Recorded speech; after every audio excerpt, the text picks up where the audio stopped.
Chicken dum biryani খুব ঝামেলা, তাই না? আসসালামু আলাইকুম। আজকে আমি আপনাদের সহজ পদ্ধতিতে অল্প সময়ে চিকেন দম বিরিয়ানি রান্না করে দেখাবো।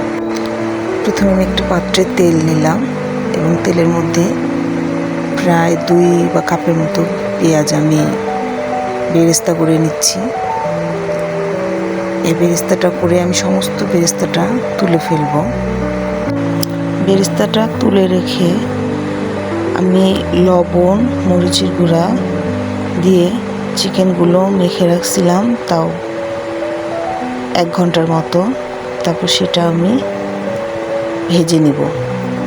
এটা যে খুব একটা কড়া করে ভাজা তা হবে না, হালকা ভাজা হবে।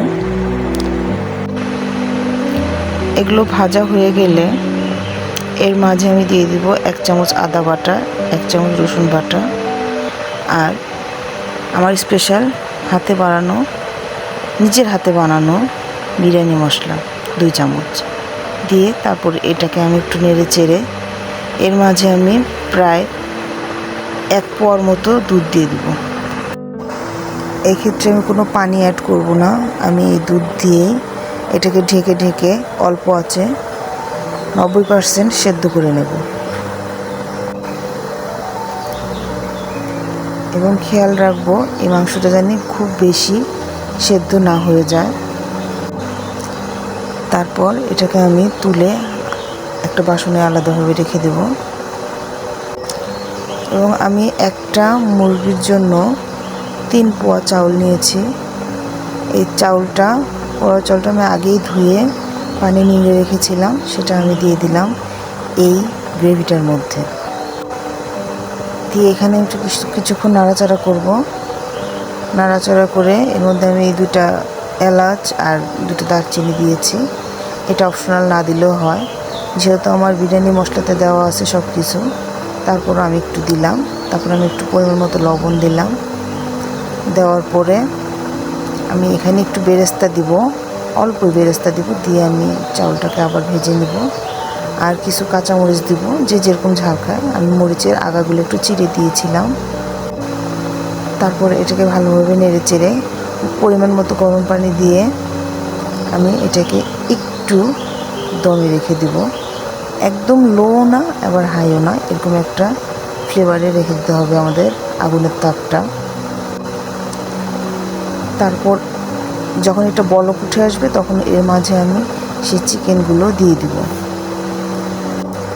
চিকেনগুলো দিয়ে হালকা আমি একটু ডাবিয়ে দিব। তারপর উপরে আবার একটু বেরেস্তা দিয়ে আমি এটাকে একদম লো ফ্লেমে রেখে দিব এবং 2-1 বার নিচে যেন লেগে না যায় সেজন্য একটু নেড়ে দিব। তারপর আমি ঢাকা রেখে দিব কম করেও 10 মিনিট।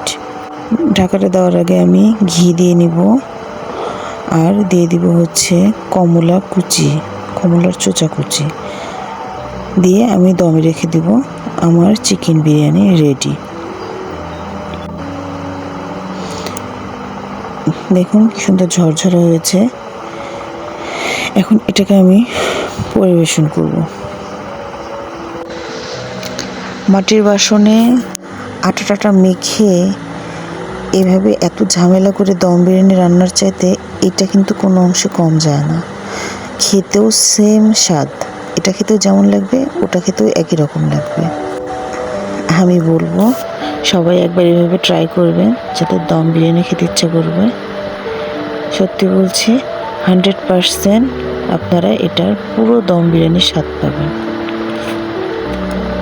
নিজের মন মতো পরিবেশন করবেন। সবাই ভালো থাকবেন, আমার জন্য দোয়া করবেন। আসসালামু আলাইকুম।